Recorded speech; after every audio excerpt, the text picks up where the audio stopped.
Good morning, my dear students. Today is the 4th of April 2020, and as you can see, looking outside the window, it is a beautiful sunny day.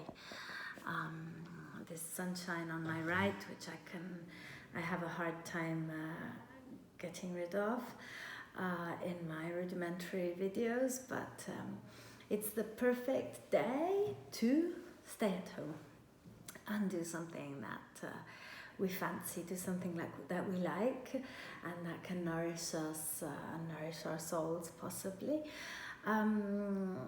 So because we really can't do much physical exercise, I suppose we have to find a way of entertaining our minds.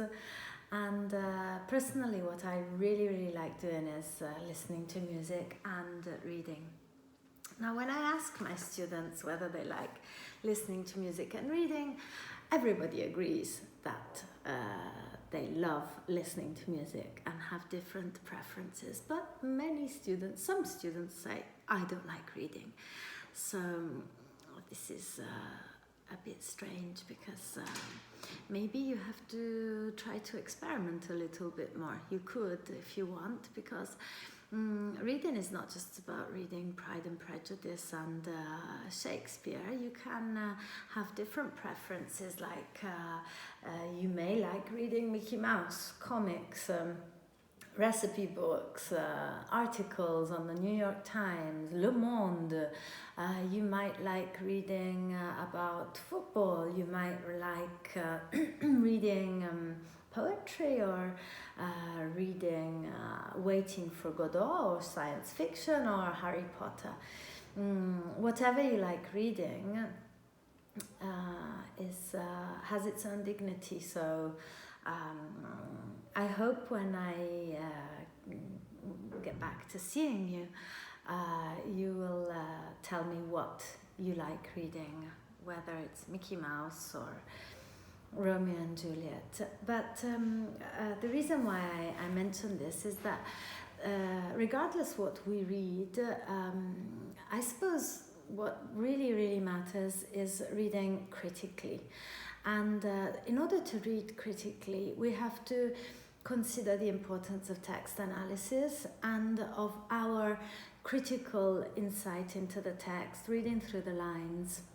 So today I'd like to speak about text analysis, which is a rather versatile topic, and I would like to imagine analyzing a text together with you. So how do we start our text analysis? Whether it's written or oral, we start focusing on the context. First of all, what are we reading? Is it a novel, an extract from a novel, a short story, a play? If it's a play, is it a comedy, a tragedy? Is it a poem, an extract from a poem, or is it a comic? Is it diabolic? What is it that we are reading? Who wrote it, and possibly when it was published? If we know, if we don't know, it doesn't matter.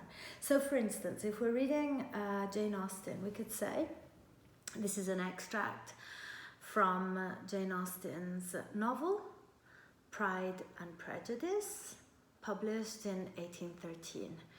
So we have created a context. It's important to do this immediately. After that, we continue focusing on the context by having a look at the setting in time, setting in place. As for the setting in time, we might find some elements in the text, like what season it is, the presence of a certain type of flower or plant or fruit might give us some indication, some hint about what kind of season we're talking about. The clothes people are wearing, if they're wearing a big thick jacket, it might be winter. Or we might actually have a date and a time, like in Robinson Crusoe, we have clear settings in time and in place. As for the setting in place, once again, we might find some elements, but if we don't find them, let's try explicit ones. Let's try and look for the implicit ones. Are we inside a house? Is the setting internal? Is it external? Are we in a park? Is there a tree? Like in Waiting for Godot? Or is there a table? Are there some chairs? Are we in a restaurant? Are we in a bar? So let's try to understand where we are and what time we are in. Are we in the present? Are we in the past? Are we in the future? For instance, in 1984 by Orwell. After that, we can start focusing on the most interesting part, like the characters. Who are the characters in our text? If there are any, we might have a flower, so we might have a natural element rather than people. And what kind of characters are they?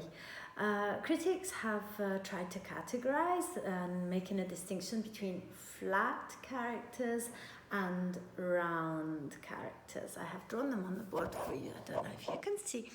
There's the flat line and there's the round circle. What is the difference between a flat character and a round character? Flat character does not change, does not evolve throughout the plot, the text.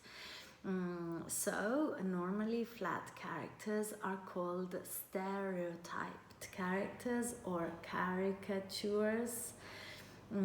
And normally they are used to represent, to depict one psychological trait, one feature, and they are suitable mainly for comic roles. When they are used as tragic characters, they tend to be a bit boring. An example of a flat character could be Mrs. Bennet in Pride and Prejudice. I would like to read the description of Mrs. Bennet to you, a very brief description I have here. I will just read 3 lines to you.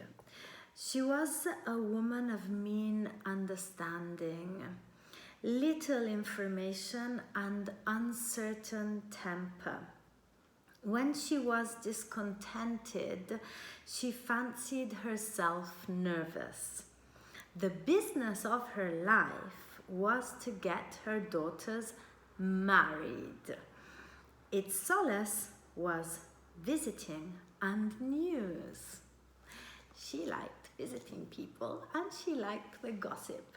And the main interest in her life was that her daughters should get married. Okay, this is a clear stereotyped character, Mrs. Bennet in Jane Austen's Pride and Prejudice.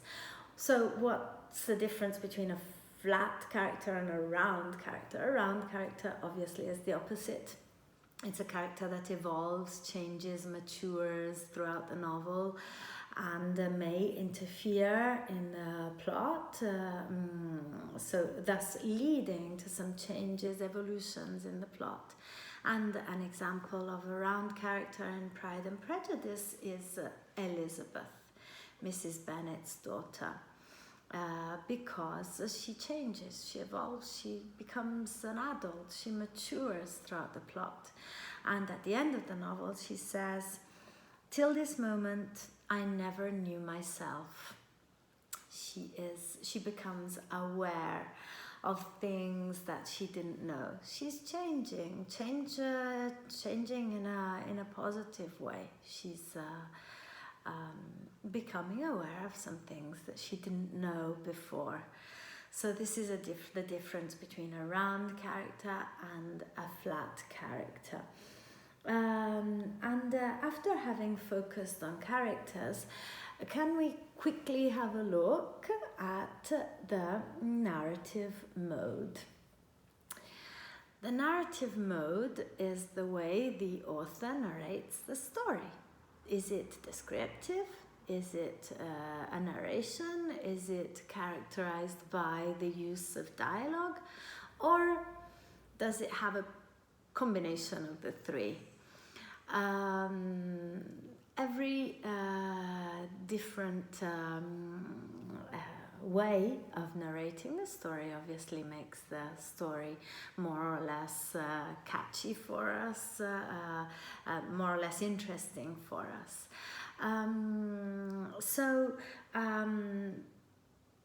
What about the narration? The narration can be, as we know, in first person, like in Robinson Crusoe. It's a diary. In third person, like in Jane Austen's Pride and Prejudice, or like in Manzoni's Promessi Sposi. In this case, we are speaking about an omniscient narrator, a narrator who is everywhere. Manzoni can see Renzo e Lucia on one side, he can see L'Innominato, he can see everything. He is omniscient, and this means that the narrator is actually pulling the strings of the story. And then obviously we have the difference between the point of view and the narrative voice. These do not necessarily coincide. The point of view is the angle from which the story is told. The narrative voice is not necessarily the same thing. In this case, I would like to mention one extraordinary Italian writer who revolutionized the way of narrating stories and the point of view in his novels. He is the opposite of Manzoni. This doesn't mean that he is any better or any worse. It's just a question of preferences. Now, what is strange about Giovanni Verga is that when I first read his works, I was about 16 years old, and I thought he was so boring because I read them, but I did not understand his technique. I was just reading them, trying to focus on the words, on the content, and the story was so sad and depressing. I really didn't appreciate it. Then I went to university and I studied the work Malavoglia, Malavoglia, just a few years later, and I was asked by my teachers to focus on the techniques he used. And here I realized that Giovanni Verga was extremely innovative, and he created a completely new way of narrating. He disappeared, not totally, but he allowed his characters to speak for themselves, using a combination of dialect and Italian, not totally dialect, not totally Italian, creating a new and revolutionary style. And because it is hard for me to explain things that I have studied in Italian to you in English, I would like to just read a couple of extracts from this beautiful text. I studied at university, and I still remember because it struck me. What does it say about the narration in I Malavoglia? La narrazione è tutta filtrata dalla prospettiva dei personaggi di Trezza, grazie anche al ricorso frequente della tecnica del discorso indiretto libero. Discorso indiretto libero. This is the technical definition of the way he is narrating his story. Insomma, l'autore tende a sparire regredendo, e infatti si parla di artificio di regressione, in una voce narrante incolta e primitiva, o nell'alternarsi di più voci narranti sempre di questo tipo. So the author tends to disappear, to hide, and to allow his narrative voices to express themselves. The characters, he just moves into the characters' minds and expresses the characters' thoughts and words. But this doesn't mean that he disappears, because and to continue, and I have nearly finished. E tuttavia la sua regia resta evidente nel montaggio. He does not disappear completely. La principale tecnica che usa sta nell'artificio di straniamento, il quale è fondato appunto sulla differenza fra punto di vista del narratore e il punto di vista dell'autore. L'autore, pur non intervenendo mai direttamente per criticare alcuni dei suoi personaggi, come per esempio Don Silvestro, e per difendere altri personaggi come per esempio i Malavoglia, non condivide certo questo modo di vedere e rappresentare la realtà.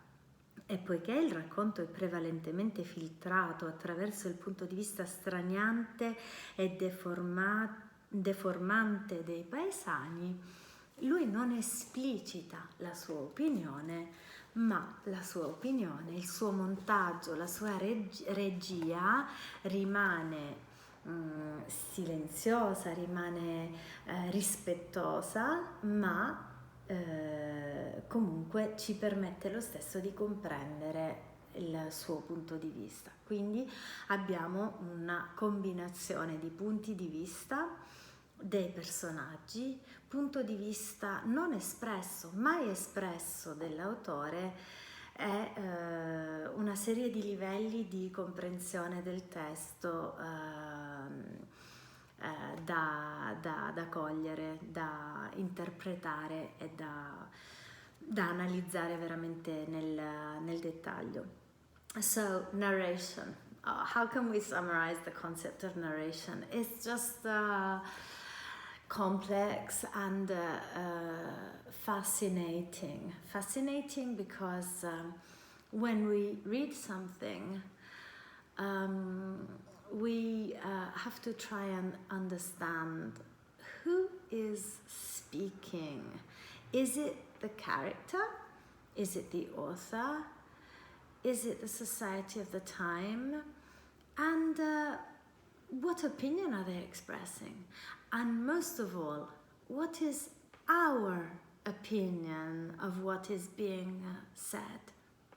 Only by analyzing a text this way, only by trying to understand the points of view, who the narrator is, what is being narrated, and whether we agree with that opinion or not, we will be able to have our own opinion on things. We will avoid manipulation. We will never be manipulated by anybody. I have always told you, trust people, trust is important, but do not believe everything that is said to you, not even me. If I say something and you are not sure, check it out, go and look for the sources, find reliable sources, think about it, express your opinion, come back to school and tell me, I disagree, I object. This is the only way of reading, of being ourselves, of forming our own opinions, and of never, ever, ever being manipulated by anybody or by anything. So I hope when we read the text we can try to focus on some of these issues, and because I see that the video is very, very long, I'm going to stop, and I will continue having a look at text analysis another time, because now I think I spoke a little bit too much about Giovanni Verga and all these other things, but I was inspired by this genius, and I'll see you next time. Okay, bye.